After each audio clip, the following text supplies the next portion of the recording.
Kamala Harris has said her first words about crypto since starting her presidential election campaign. There's been a lot of chat about it on the timeline. But basically, a couple things have happened. On the 22nd, a couple days ago, she mentioned digital assets. She said she wants to encourage innovative technologies like AI and digital assets while protecting our consumers and investors. That was on the 22nd. Everyone's like, oh my gosh, digital assets. That's me. Enter the chat. Exactly. Okay. Kamala is pro crypto. And then everyone else was like, she didn't say anything. That's not her being pro crypto. That's not enough. Yeah. And there was some backlash to the excitement. And I kind of get it because it's very thin. It was also like such pick me energy. To me, I felt embarrassed. The fighting on the timeline about it. The excitement on the timeline about it. Like, it's equivalent to like a guy who just like doesn't like you that much and then like maybe says your name one time and then she's like, oh my God, he's in love with me. That's the whole vibe I'm getting from honestly all of this. You know when you have a crush on someone and they're sending you texts and you're like every single word you're interpreting. Totally. Every single word. Just the spaces, the punctuation. Totally. And they're not thinking about it at all. But I haven't thought about you at all. That's what the timeline is doing right now to everything that Kamala's saying about. 100% agree. And it's really cringe. Anyway, that happened on the 22nd. She mentions digital assets, chaos ensues.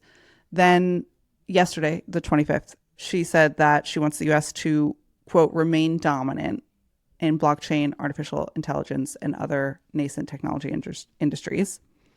And then she goes on to really kind of anchor that statement in and around American competitiveness.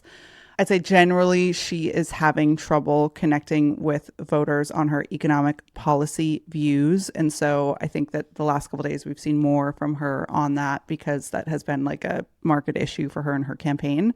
So that was the second statement. Okay. People are saying that it's still not enough and the remain dominant piece is curious because if she really meant that, she would fire Gary Gensler now. I don't think she can. She can't. She can't. So that feels like a stupid thing to say. Her mentioning blockchain by name, I think, is more certainly than digital assets. It feels better. I can't get over the analogy of dissecting a crush's text where you're like, well, what do you think?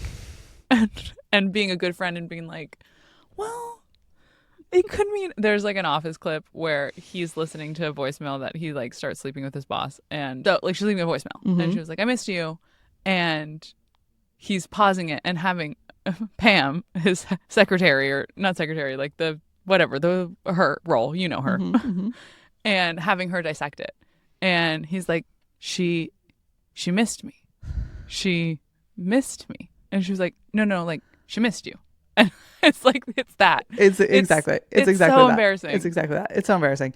Anyway, blockchain mentioned. Now, Democrats are all the ones who are pro crypto and sort of outspoken on being pro crypto and pro Web3, blockchain, whatever, are all taking this as an opportunity to go on all the news shows and say that this is her resetting on crypto. And then another thing is Mark Cuban has come out. A lot of love for Mark Cuban lately. I love him. There it is. There's some more love for Mark Cuban. I love him. I think I need to get caught up on the Mark Cuban lore. I never watched. Me neither. Shark Tank? No, it's triggering to me. A fundraising environment is not what I want to watch on a Thursday evening at home. Anyway, Mark Cuban has put out a statement that said that she does not want to do regulation by enforcement, which is a big part of the issue that the crypto industry takes with the current administration. Gary Gensler certainly, and by extension, is what people are sort of mapping onto her. So that feels positive, and it seems like he's in cahoots with her. And great. is talking, yeah, I think he's like a pretty open Democrat. Yeah, and I think is working with her team. I think that's been talked about. So anyway, that's what's going on. Would you vote for Mark Cuban if he was running for president? There are a lot of things to consider. That's such a political response. I'm watching Veep right now, rewatching Veep, and there's a season where she has like this advisor woman who says nothing. Oh, and I love that character so much. I love this character, and she's always like, "Well, it could be, but it also couldn't be. And that was exactly the answer you just gave me. Exactly. I like a non-politician. I like the idea of a non-politician being president. Yeah, totally. I guess that's why people like Donald Trump, I guess. That is why people like Donald Trump. But I think that that's also why people are finding Tim Walz to be so compelling too, is because he's not a career politician. One more thing I'll put into the conversation here. Two more things. First is that I saw an article. I can't remember who wrote it. If I could credit you, I would know that. I always love to credit people, but I can't think of where I got this from. The article was talking about how people are talking, the Trump campaign specifically, are talking about how crypto is a voting block. And you saw this, what's his name? The super problematic guy who talks about the guy who said one off the rails. There's so many. There's so many. Could be anybody. The Masari guy who like went off. Oh, Ryan Selkis. He got some press where he was talking about 53 million people in America. I remember this. Yes. And crypto. I took umbrage. I don't know. Umbrage. We are umbraging this. He's because I was like, these people are not single issue voters. That's a stupid thing to say. Totally. And so he's talking about how these 53 million people, they own crypto, they have some whatever. And to your point, they're not single issue vote. That's a crazy stat to pull out.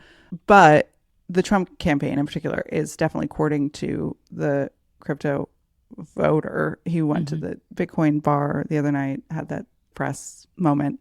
I missed that. Thank God. Good for you. But what it does represent, and perhaps why he is leaning into it so much, is that it represents a fundraising block more than it is a voting block. Oh my God. How have I never thought about that? So smart. So smart. Why? So whoever had stupid that I didn't even put that together. Whoever had that, you got it. A+. You got it. So it's like it's just dollars from these big entrenched players to try and get the politicians on side, and it represents campaign money more than it represents actual voters. And I think that that's important to keep in mind.